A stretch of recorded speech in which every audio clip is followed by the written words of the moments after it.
নমস্কার, আপনারা দেখছেন নিউজ নাও। আমি রয়েছি সংযুক্তা। চোখ রাখবো এই মুহূর্তের সংবাদে। ৭৩ বছরে পা দিলেন রাজ্যের মুখ্যমন্ত্রী ডক্টর মানিক সাহা। এদিকে জন্মদিনের শুভেচ্ছায় ভাসলেন মুখ্যমন্ত্রী ডক্টর মানিক সাহা। মুখ্যমন্ত্রীকে জন্মদিনের শুভেচ্ছা জানিয়েছেন প্রধানমন্ত্রী নরেন্দ্র মোদী। ত্রিপুরার পরিশ্রমী মুখ্যমন্ত্রী ডক্টর মানিক সাহাকে জন্মদিনে অনেক শুভেচ্ছা জানাচ্ছি। তিনি তার নম্র ও পরিশ্রমী প্রকৃতির জন্য ত্রিপুরার জনগণের কাছে নিজেকে প্রিয় করেছেন। রাজ্যের সর্বাঙ্গীন উন্নয়নে তার মনোযোগের ফলে দারুণ ফল হয়েছে। আমি তার দীর্ঘ ও সুস্থ জীবনের প্রার্থনা করছি বলেন নিজের শুভেচ্ছা বার্তায় জানিয়েছেন প্রধানমন্ত্রী নরেন্দ্র মোদী। মুখ্যমন্ত্রী ডক্টর মানিক সাহাকে জন্মদিনে শুভেচ্ছা জ্ঞাপন করেছেন স্বরাষ্ট্রমন্ত্রী অমিত শাহ। ত্রিপুরার অগ্রগতি ও সমৃদ্ধির প্রতি তার প্রতিশ্রুতি রাজ্যের উন্নয়নের জন্য মোদীর স্বপ্ন পূরণে গুরুত্বপূর্ণ ভূমিকা পালন করছে। আমি তার দীর্ঘ ও সুস্থ জীবনের প্রার্থনা করছি বলে শুভেচ্ছা বার্তায় জানিয়েছেন অমিত শাহ। ৭৩তম জন্মদিনে মুখ্যমন্ত্রীকে শুভেচ্ছা জ্ঞাপনকারীদের মধ্যে রয়েছেন প্রতিরক্ষা মন্ত্রী রাজনাথ সিং, অসমের মুখ্যমন্ত্রী ডক্টর হিমন্ত বিশ্ব শর্মা, সংখ্যালঘু এবং সংসদ বিষয়ক মন্ত্রী কিরেন রিজিজু, অরুণাচল প্রদেশের মুখ্যমন্ত্রী পেমা খান্ডু, মধ্যপ্রদেশের মুখ্যমন্ত্রী মোহন যাদব, উত্তরপ্রদেশের মুখ্যমন্ত্রী যোগী আদিত্যনাথ, কেন্দ্রীয় দ্রোণার মন্ত্রী জ্যোতিরাদিত্য সিন্ধিয়া, লোকসভার অধ্যক্ষ ওম বিড়লা, মহারাষ্ট্রের মুখ্যমন্ত্রী দেবেন্দ্র ফডনবিস এবং রাজস্থানের মুখ্যমন্ত্রী ভজনলাল শর্মা সহ অন্যান্যরা।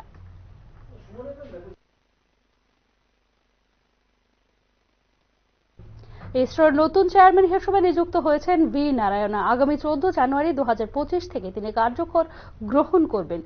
বর্তমানে এস সোমনাথের স্থলাভিষিক্ত হয়েছেন তিনি। ভারতীয় মহাকাশ গবেষণা সংস্থা ইসরোর নতুন চেয়ারম্যান এবং মহাকাশ বিভাগের সচিব হিসেবে ভি নারায়ণাকে নিয়োগ করেছে কেন্দ্রীয় মন্ত্রিসভার নিয়োগ কমিটি। বর্তমানে তিনি কেরালার ভেলিয়ালামা স্থিত ইসরোর অন্যতম প্রধান কেন্দ্র এলপিএসসিএ পরিচালক হিসেবে নিযুক্ত রয়েছেন। 1984 সালে তিনি ইসরোতে যোগদান করেছিলেন। তিনি একজন বিশিষ্ট বিজ্ঞানী যার 40 বছরের রকেট মহাকাশ চালনার অভিজ্ঞতা রয়েছে।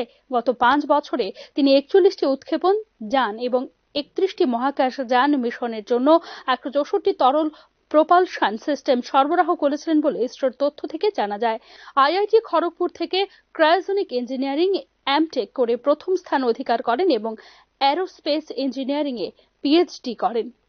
এমটেকে প্রথম স্থান অধিকারের জন্য আইআইটি খড়গপুর থেকে রৌপ্য পদক, অ্যাস্ট্রোনটিক্যাল সোসাইটি অফ ইন্ডিয়া থেকে স্বর্ণ পদক এবং রকেট সম্পর্কিত প্রযুক্তির জন্য এএসআই পুরস্কার সহ হাই এনার্জি ম্যাটেরিয়াল সোসাইটি থেকে টিম অ্যাওয়ার্ড পান।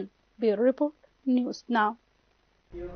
এদিকে ট্রাফিক দপ্তরের উদ্যোগে রাজধানীর হকার্স কর্নার এলাকায় বুধবার এক বিশেষ অভিযান চালানো হয়। ওই এলাকার কিছু বাইক ও স্কুটি আরোহীদের হেলমেট ও জরুরি নথিপত্রের জন্য ফাইনও করা হয়। রাজধানীর পোস্ট অফিস চৌমুহনী এলাকা সহ হকার্স কর্নার এলাকায় ট্রাফিক দপ্তরের বিশেষ অভিযানে রাস্তায় বেআইনিভাবে পার্কিং করে রাখা গাড়ি, বাইক ও স্কুটি বাজেয়াপ্ত করা হয়। রাজ্য ট্রাফিক দপ্তরের উদ্যোগে এ ধরনের বিশেষ অভিযান শহরের বিভিন্ন স্থানে সব সময় চালানো হয় এবং আগামী দিনে ওই অভিযান চালু থাকবে বলে জানিয়েছে ট্রাফিক দপ্তরের আধিকারিক।